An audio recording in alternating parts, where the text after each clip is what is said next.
हाय, मैं हूं डॉक्टर शिल्पी वर्मा। मैं एक होम्योपैथिक प्रैक्टिशनर हूं और आज के इस वीडियो में हम किसी दवाइयों या बीमारियों के बारे में बात ना करके एक बहुत कॉमन समस्या के बारे में बात करने वाले हैं। ये होम्योपैथी दवाइयों के बारे में इंटरेस्ट रखने वाले लोगों के लिए एक बहुत इंपॉर्टेंट वीडियो है, तो प्लीज इस वीडियो को पूरा देखें और समझने की कोशिश करें। आप सभी ने आपके आसपास ऐसे लोग जरूर देखे होंगे जिनको दवाइयों के बारे में बहुत सारी नॉलेज होती है। ये दवाइयों के बारे में और बीमारियों से संबंधित वीडियोस देखते हैं, किताबें पढ़ते हैं, हेल्थ रिलेटेड व्हाट्सएप ग्रुप और फेसबुक ग्रुप भी ज्वाइन करते हैं और साथ में इंटरनेट के माध्यम से और दोस्तों के द्वारा भी काफी सारी चीजें ये सीखते रहते हैं।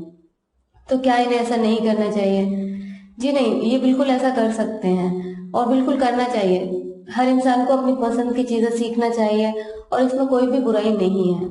जब तक आप अपने आप को, आपके परिवार को और दोस्तों को स्वस्थ रखने के उद्देश्य से ऐसा सीखते हैं तो एक बहुत अच्छी आदत हो सकती है कि आप स्वास्थ्य संबंधित ज्यादा से ज्यादा जानकारी रखें, लेकिन एक लिमिट के अंदर ये सब कुछ ठीक होता है। मैं ऐसा इसलिए बोल रही हूँ कि जब भी कोई ऐसे लोगों को कोई बीमारी हो जाती है तो ये खुद से ही अपना इलाज शुरू कर देते हैं और एक तरह से अपने ऊपर ये कई सारे प्रयोग करने लग जाते हैं। एक दवाई से ठीक नहीं हुए तो दूसरी कोई दवाई ट्राई करते हैं, फिर उससे ठीक नहीं हुए तो कोई और दूसरी दवाई ट्राई करते हैं।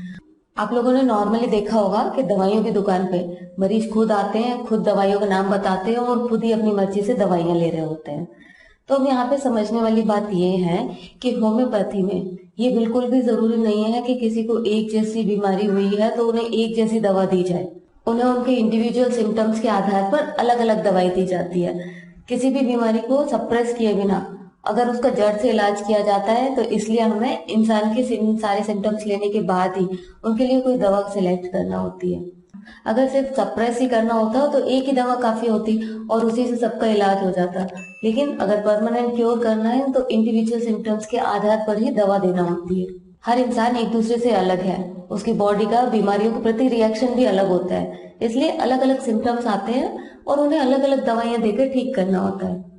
एक और सिचुएशन बहुत कॉमनली देखी जाती है कि अगर आपका कोई दोस्त या रिश्तेदार कोई एक दवा खाने से ठीक हो गया तो वो अब आपको भी वैसी ही प्रॉब्लम होने पर ये बोलता है कि आप ये वाली दवाई ले लीजिए तो आप ठीक हो जाएंगे। अब हो सकता है कि उनका अपना कुछ पर्सनल कारण हो कि वो दूसरों को दुखी नहीं देख पाते हो, इसलिए खुद से ही दवा देना चाहते हो, या बहुत ज्यादा मेडिकल रिलेटेड इंटरेस्ट हो उनको, इसलिए वो चाहते हो कि वो एक डॉक्टर की तरह दवा दे पाए। तो ये सब कुछ कारण हो सकते हैं कि लोग खुद ऐसे दवाइयां बताने लगते हैं। आए दिन इस तरह की कई सारी चीजें हमारे सामने आती रहती हैं, तो ऐसा लगता है कि ये भी एक बहुत बड़ा कारण है कि डॉक्टर्स आपको दवाइयों का नाम बताने में संकोच करते हैं। अगर सिम्टम सेम है तो दवा भी सेम काम करेगी। यहाँ पर दो कंडीशन हो सकती हैं जब ये दवाइयाँ फर्स्ट एड मेडिसिन की तरह यूज होती हैं। पहले, जहाँ पर ऐसी कोई बीमारी हो कि जहाँ पर वाइटल फोर्स डिरेंज नहीं हुआ और अचानक से ए डायनेमिक डिसीज हुई हो, जैसे कि कोई कट लग गया, कोई जल गया या मधुमक्खी ने काट लिया। तो ऐसे में क्या होता है कि जो 99% सिम्टम्स होते हैं वो एक ही तरीके के सिम्टम्स होते हैं। तो ऐसी कंडीशन होने पर एक दवा काम कर सकती है और वो भी सिम्टम्स के अनुसार ही देनी है कि हमें सिम्टम्स चेक करना है, उसके बाद ही मेडिसिन देनी है। दूसरी कंडीशन होती है कि कोई बीमारी है जो कि अपने पहली स्टेज में है, मतलब शुरुआत में है, वहां पर आप सिम्टम्स के अनुसार फर्स्ट एड मेडिसिन का यूज कर सकते हैं। जैसे कि सर्दी जुकाम हो गया, उसमें एलियमसी का मेडिसिन यूज की। दस्त हो गए, वहां पर एलोज मेडिसिन यूज कर ली। उल्टी, ये मैं इपिकॉक मेडिसिन का यूज कर लिया। तो ये सब जो रोजमर्रा की कॉमन चीजें हैं वहां पर आप ये मेडिसिन का यूज कर सकते हैं। वहां पर भी आपको ये चीज ध्यान रखना है कि आप ये दवा घर में रख सकते हैं, यूज कर सकते हैं। मतलब अगर कोई और रात बिरात इमरजेंसी की बात है तो वहां पर आपने ये फर्स्ट एड की तरह यूज कर ली, लेकिन उसके बाद अगले दिन आपको डॉक्टर्स के पास जाना है और परामर्श लेना है कि इसके बाद क्या करना है। फर्स्ट एड का मतलब ये नहीं है कि आप सेम दवाई कई दिनों तक यूज करते रहेंगे, नहीं।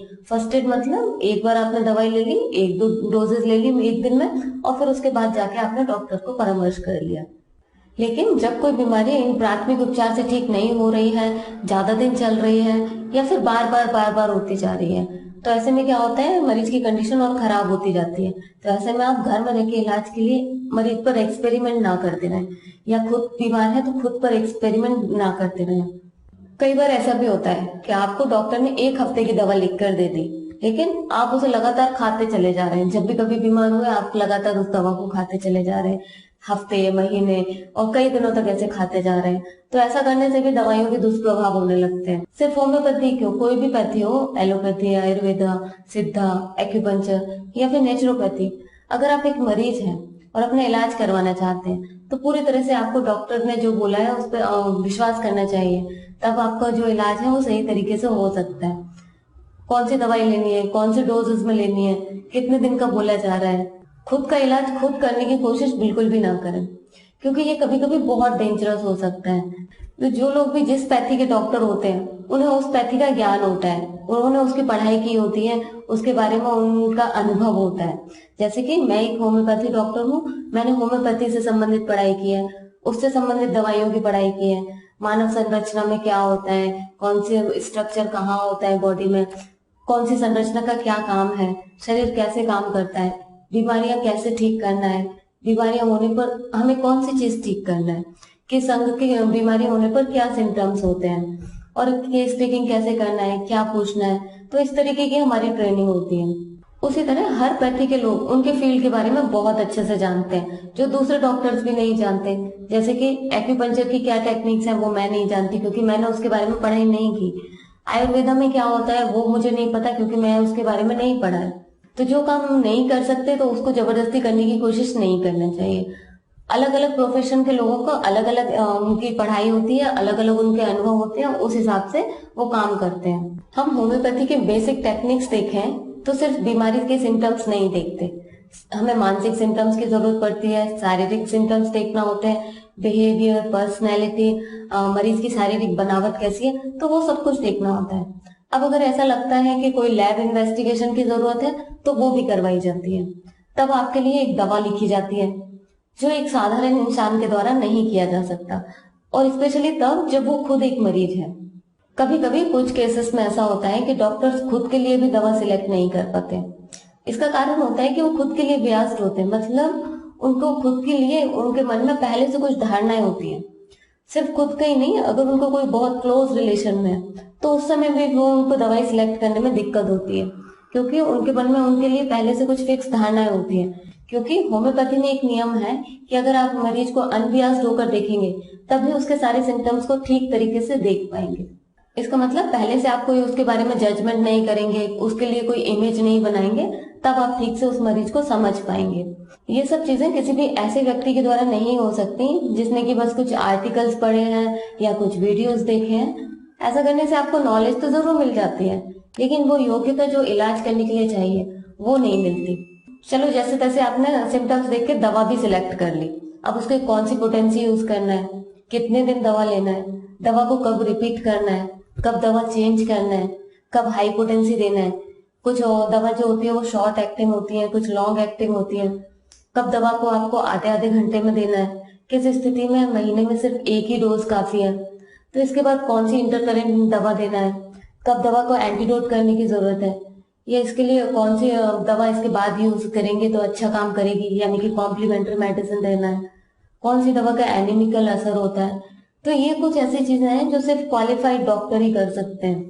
अब आपके मन में एक सवाल आ रहा होगा कि फिर ये वीडियोस क्यों बनाए जाते हैं, दवाइयों के नाम आपको क्यों बताए जाते हैं, और ये वीडियो बनाने का क्या मकसद होता है फिर। तो इनका एक सीधा सीधा सा मकसद ये होता है कि ज्यादा से ज्यादा लोगों को उनकी स्वास्थ्य समस्या और इलाज के लिए जागरूक किया जा सके, किसी बीमारी का प्रिवेंशन कैसे करना है ये जानकारी आपको मिल सके, किसी को अगर कोई समस्या है तो उन्हें ये बताया जा सके कि किन किन स्थितियों में होम्योपैथी दवा आपकी मदद कर सकती है।